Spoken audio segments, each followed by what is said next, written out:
what he said, right? Yes. Okay. It's your what?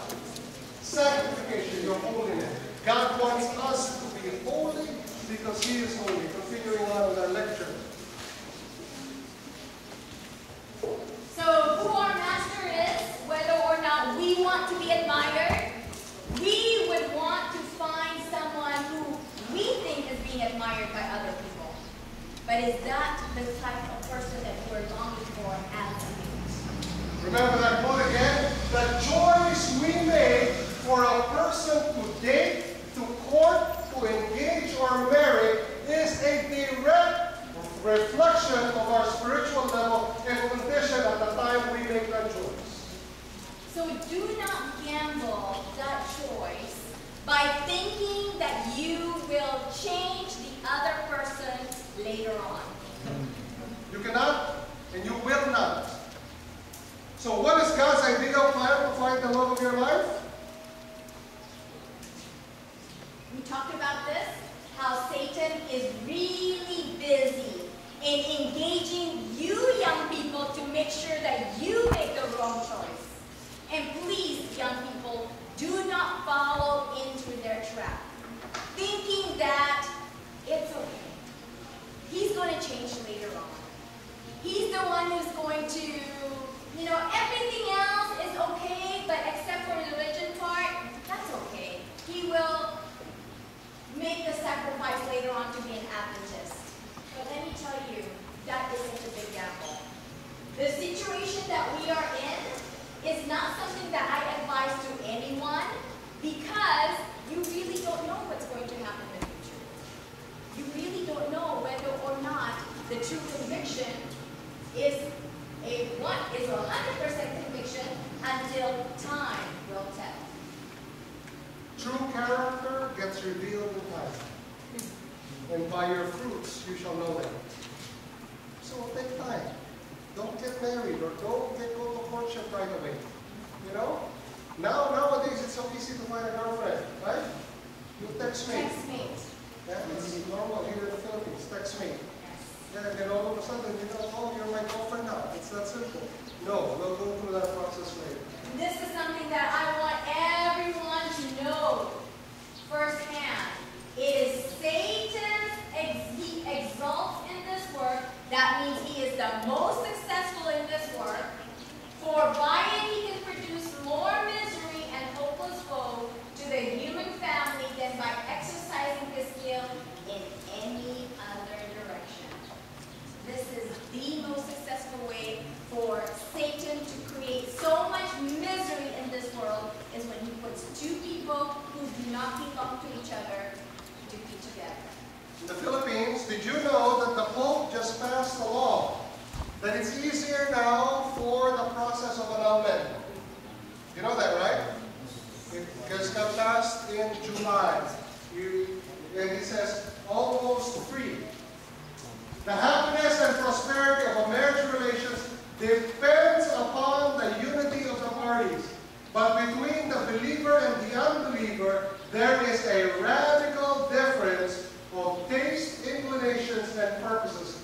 They are serving two masters. And you don't want, we cannot serve two masters. In a family, you need to be able to serve one master. Remember the master we talked about? Is it God? Is it career? Is it money? Or is it status? That is what we need to ask ourselves, what is the most important in our family. So, first one, steps to find a true love. Ask for guidance from God. Prayer and Bible study. Do we need to be praying more? It says, if men and women are in the habit of praying twice a day before they contemplate marriage, they should pray how much? 4 times a day when such a step is anticipated. So how many of you are looking for a mate? How many of you are looking for a mate? If you're not looking for a mate, you're in the wrong place. Okay? How many of you are looking for a mate? That's it. Only that. Okay. You should. Not right now. Not right now, maybe later on. Okay. You guys should be praying a lot more.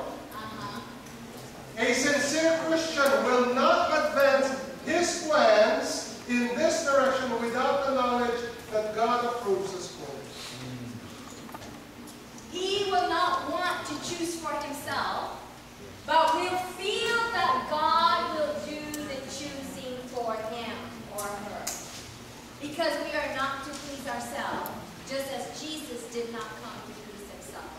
However, I want you to understand it doesn't mean that God wants you to be suffering. It doesn't mean that just because you allow God to make the choice, that means that he's going to find someone that you're not going to like. It doesn't mean that way at all. It just means that you will find the sure thing that God knows that will make you into one whole person when you are together. Number 2, observe. Okay, observe first. Observe what? You need to identify what you need to be observing on this person. First one, how is their character? The character, what is character? Defines a person's good ethics, decency, honor, and virtue. Men, do you know that your first impression of a woman is by the way she looks? Because God created the male's eyes to be a dominating factor in the decision making. That's why they have so many lotions, soaps, right? Right? The bleaching soap, yeah? That's why, so they can be white, so they can stand out, right? But men, you want to find a woman that has a good character inside. Do you know why the devil created high heels? You want me to explain to you why? You can be my high heels first.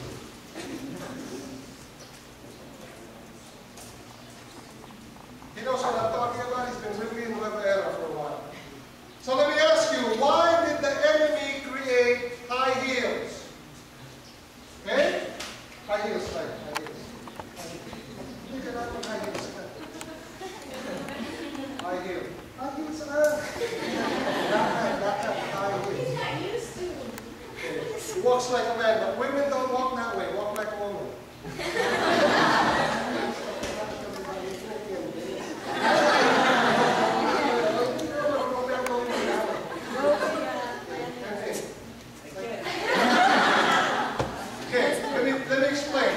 Let me explain. When a woman wears high heels, what happens to the center of gravity? Let's define this from a scientific point of view.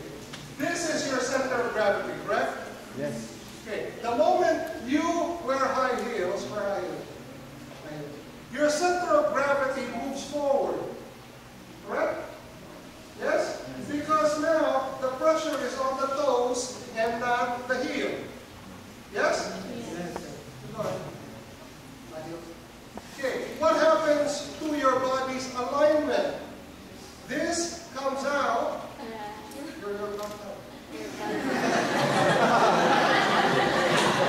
then your chest out. Chest out. This is what happens to keep your balance. Yes or no, women? Yes. Thank you. I know you're uncomfortable. But think about that for a second. What does that accentuate? What does that accentuate? Curves. The female attributes. That's the reason why we discourage wearing high heels. Now when you do that, what happens next? You have high heels this way and this way. Next one is what? Shorter skirts, right? And push-up bras. That's what happens. That is what the world is explaining. That's why men, we have to guard our eyes. Our eyes are the biggest problems. It gets us into so much trouble. Yes or no? Yes. So we can prove that at a scientific level. And for us ladies, our weakest organ is our ear. We like to hear things that the man says that makes us feel good. So don't just believe when he just says, "You're so beautiful." You're using a lot of placenta soap. Right?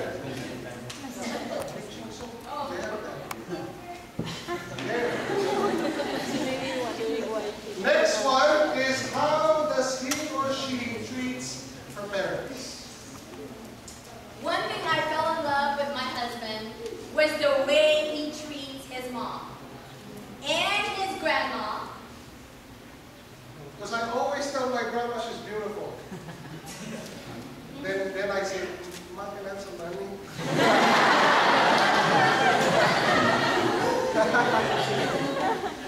But in reality, he always respected them with very good respect and honor. Because that is the way that he treats me now, because of the way I see he treats his mom. Next one, how does he or she resolve conflicts? Is she hot-tempered? Or is he hot-tempered? Does he get easily angry when things doesn't go his way? Or does the one yell at each other? Right? Or does he hit? Yes. All these things are red flags, you see. Let me tell you, ladies, those who are involved in a physical domestic violence in a marriage does not hit at first encounter. I mean, he doesn't come and say, come on, let's have a fight. No. He woos her first. But if you see any red flags of a character that is questionable because of the way he handles himself when he's angry, don't compromise. Stop it right there. Do not have suffering after. Kusog diyan, a hell on earth. Next one. What is his or her temperament? Is he easygoing? Or is he very strict and straight and narrow? Is he black or white? You know, this way or this way? Right? Or is he compromising? Competency. Is this person competent? Competency in a person is apparent when he or she knows some ability to master something well. Competent people are seen as efficient, adept, skilled in working with people and finishing projects. You don't want to be with someone who are lazy. What is the difference between a professional and an educated person? What's the difference? Professional is practicing. Okay. What else? A professional always professes, just talks about himself. An educated person doesn't have to say much and you already know where he or she stands.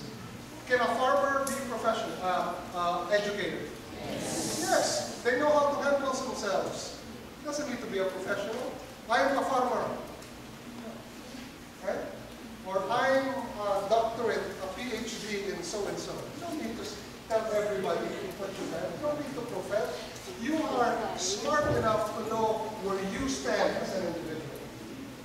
So the question that we need to ask ourselves, can he keep a job? Ladies, you want to find someone who is responsible and competent to keep a job. Not only to keep a job, but be responsible in the responsibilities of life. Yes. Is he good at what he does? Does he love what he does? This is a good evaluation of who he is as a person. Does she show herself to be responsible? Because ladies, our life is not just going shopping. How many of you ladies like to go shopping?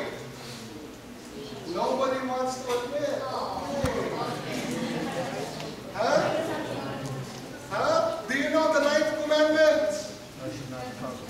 Thou shalt not? Lie. How many of you like to go shopping? I have a song for you. I surrender them all.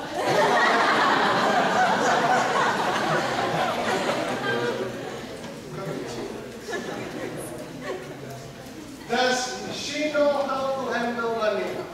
Money is a big issue when it comes to relationships. Men, you want to find a lady who knows how to handle money also. Who knows how to economize. Who are just not a spender. You know Proverbs 31?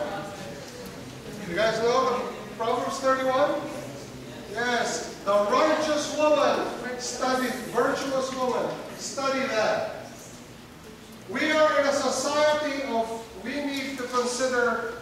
culture. Culture is the environment on which we are raised. How many of you Ilocanos here? Ilocano? From DJ Bang here? I'm Ilocano. Okay? Is that important? How many of you are from Mindanao? Visayas? Mindanao first? How many of you are from Visayas? Okay, let me ask you. What is the stereotype of an Ilocano? Kuripon. Very good. What else? Hardworking. Hardworking, right? Maitim. Right? Okay, let's talk about people from Mindanao. What is the stereotype of people in Mindanao? Huh? Oh, noisy! When they talk. Okay, what else? Huh? Scary? Caring. What else?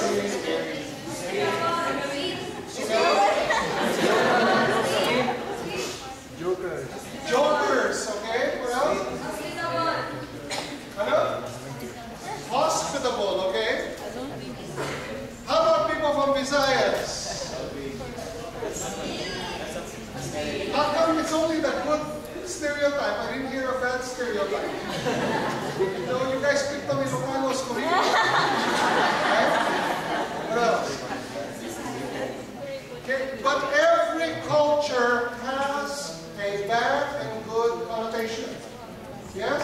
Is it important to consider that as well? Yes. You know, one of the hardest things that we ever counsel with is mixed marriages. I'm in a mixed marriage. We don't look like it, but she's Indonesian, I'm Filipino. You see, our culture, even though we are both Asian, our culture is very different. Because I come from a culture of Indonesian where it is 93% Muslim. And so because it's 93% Muslim, even though I grew up in an Adventist family, liquor and beer and you know those kind of what's the word I'm looking for? You know those kind of drinks, those hard drinks? It's something that I've never seen in my life because in Indonesia it's prohibited. As an Adventist, it's something that I don't see. But being a Filipino in a Catholic culture, drinking is common. You know, here in the Philippines, tambay is common, right? Alcohol, that's all. You know, they tambay. That's not practiced worldwide. That's our culture, but that's not other people's culture. So there has to be an integration of culture. So in the beginning, it was very hard for me to see that in front of my eyes because I've never been accustomed to that. So those are the things that you have to consider. Is the culture going to be able to be successful for us as a married couple? Filipinos are generally more open to other cultures, like mixed marriages, like Caucasians with Filipinos, Europeans with Filipinos, things like this. We need to be sensitive to those cultures if we are planning to go. That's a totally different topic. But we have certain issues that we need to deal with when it comes to that. See, with the situation with us, I was born in Indonesia, he was born in the Philippines, but we moved to California when we were very young. So we grew up in California. So in reality, we are what they call a third culture kid. Meaning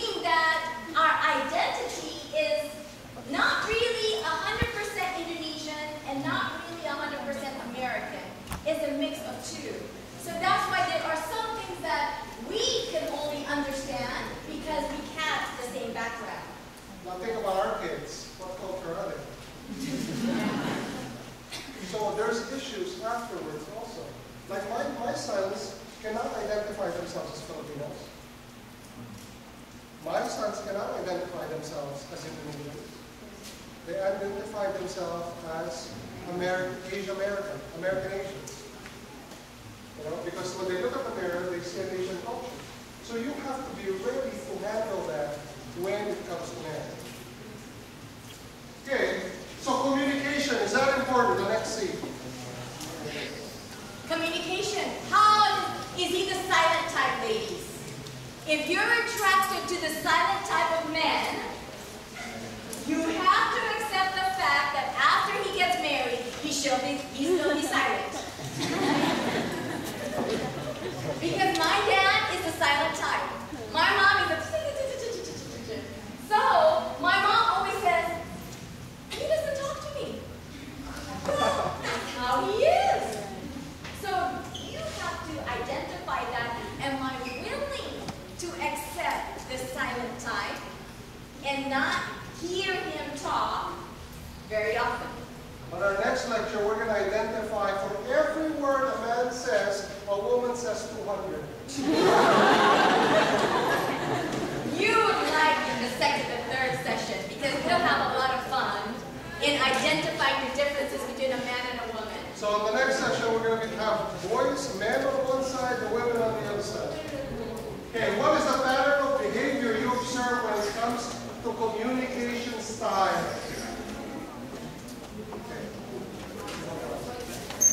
Now this is very important. We have to identify a person that has the same core value as we do. So what is the definition of core value? Basic, fundamental on who a person is. And what that person thinks is right and wrong in their life. Remember, true character gets revealed in time. Right? So courtship needs to last at least 8 months. At least. So for example, living in the United States, calling someone by first name who are older, to them is no problem. But to us, as an Asian culture, we look at that as being disrespectful. Like for example, we have 2 boys. My younger son calls his brother Abang, which is equivalent to Kuya. It is something that, because of the culture, of the Batak culture that I'm at, the younger person cannot say the older person's name. And so our first son's name is Kyle, and Kenneth would never call Kyle by the first name. He always says Abang. So now they are in boarding school, and one of their friends says, Kenneth, I'll give you anything you want if you just call your brother by his first name. No, he was tempting him with food. Yes. And you know, when boys, with food, we'll do hungry. anything. Yes. And then my son Ken's like, no, I'm not going to do it. Come on, anything you want. You want ramen? I'll give you ramen. You want potato chips? I'll give you potato chips. It's like, no, I'm not going to do it. And so he said, is it because your brother is here? It's like, no, I'm not going to do it. He goes, okay, let me take you to the room. So they went to a different room. He goes, okay, your brother is not here. You can say his name. And my son's like, no. If I say it's no, it's no. So it is part of his core value to have respect for the older person. And that's something that you don't want to compromise by being with another person that has a completely different core value as you. So to finish the story, in that school, they don't call him Kyle anymore. They call him Abba. Even everyone. Out of respect, right? Be a Daniel wherever you are. Hey, spiritual values, through Christ as Savior and Lord, are we dependent on God? You want to find someone who has the same spiritual value as you do, and we covered that already, but we can't emphasize it strong enough again and again for you. Family values, level of importance of commitment to his or her family. Remember, when you get married, you not only marry the person, you marry the whole tribe. You guys think that's funny? My wife has a marga. Marga means a whole tribe.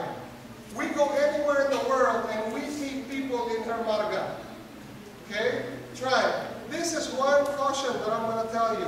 It's either you're an in-law or an outlaw. It's either you're well accepted in the family or you're not. And trust me, you do not want to be an outlaw. Yes. Because people will treat you horribly. Horribly. The one that also suffers is going to be the next generation. Like for example, my husband and I, we are blessed to have our 2 boys has 4 living grandparents who loves them and who really loves to spend time with them. Unfortunately, with my sister, because her relationship with her father and mother-in-law is not very good, it's not something that they enjoy going to her husband's parents' home. Because the parents do not treat my sister's children the best way, if I should say. And that affects the family. So it is important for you to take a look at the whole picture, not just the person that you're going to marry. You're not just marrying that person, remember that, right? Personal development values, personal health convictions, like vegetarian. There's many different kinds of vegetarians. Did you know that? Yes. There's people who eat fish that are vegetarians. There are people who eat with egg, right?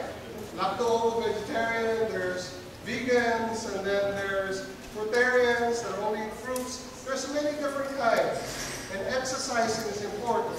So all the health conditions, intellectual growth, developing skills, discipline of the children is important. Because you cannot be a authoritarian. You know, we also have seminars on child rearing. Now, chemistry is also important, right? There has to be an attraction. Why is it women are always looking for the tall, dark, and handsome? Why is it?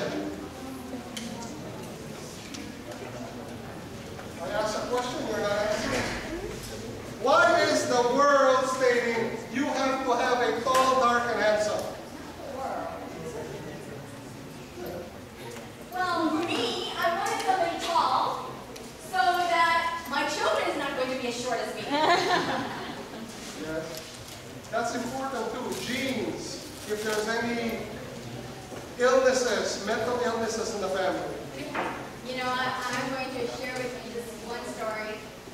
There's this man who chose this woman, and she's not very beautiful physically, but she has a beautiful voice.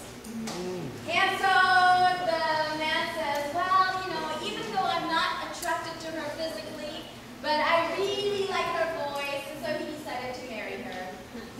And so the next day, after they said I do, after the wedding night, when he woke up the next morning, and it was the first time he saw her, you know, when you just get out of bed, you're not the best looking.